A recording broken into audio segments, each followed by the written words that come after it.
We are down to just 15 teams still left undefeated in college football. Let's rank them all, starting at number 15 with Navy, a really great Group of 5 school and an American Conference contender, but they haven't really been tested yet. Their toughest game of the year comes this week when they travel on the road to play Temple. UNLV has been really great as well, albeit very one-dimensional. The defense has been spotty at best, something that could definitely come back to bite them. North Texas, the Mean Green, have been one of the biggest surprises of the story. They have 2 overtime victories, but are still undefeated, have a huge game versus South Florida, a chance to make a statement this week. Memphis at number 12 here, the Memphis Tigers with the signature win over Arkansas, still undefeated as well, another contender in the American Conference. And then lastly, we have BYU. They had a lot of questions headed into the season without having Jake Retzloff, but Bear Bachmeier has answered a lot of those questions. The defense has looked really stellar. They haven't truly been tested yet either. Their biggest tests are definitely on the horizon.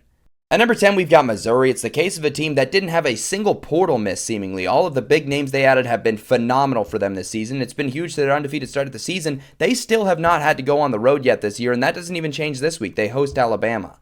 Georgia Tech has built themselves a really excellent resume thus far in the season, but they've shown they're still susceptible to a bad loss. They almost lost to Wake Forest, arguably should have lost to them, but thus far they've survived. They've got a great culture and a great identity. At number 8, we have Indiana, a team that still has doubters despite that blowout win over Illinois. They've got a huge opportunity for a statement on the road versus the Ducks this week.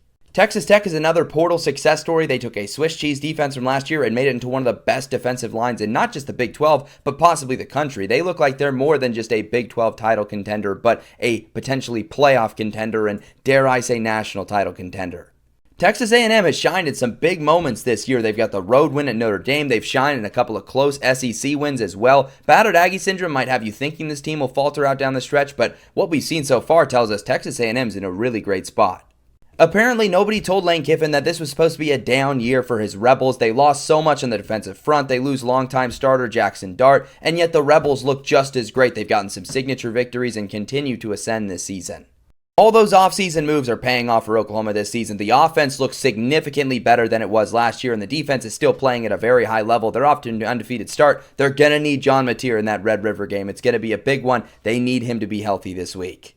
The Ducks certainly have an argument for the number 1 spot on this list. They've looked pretty excellent, but that overtime victory versus Penn State aged as bad as it could, with Penn State losing to UCLA the next week.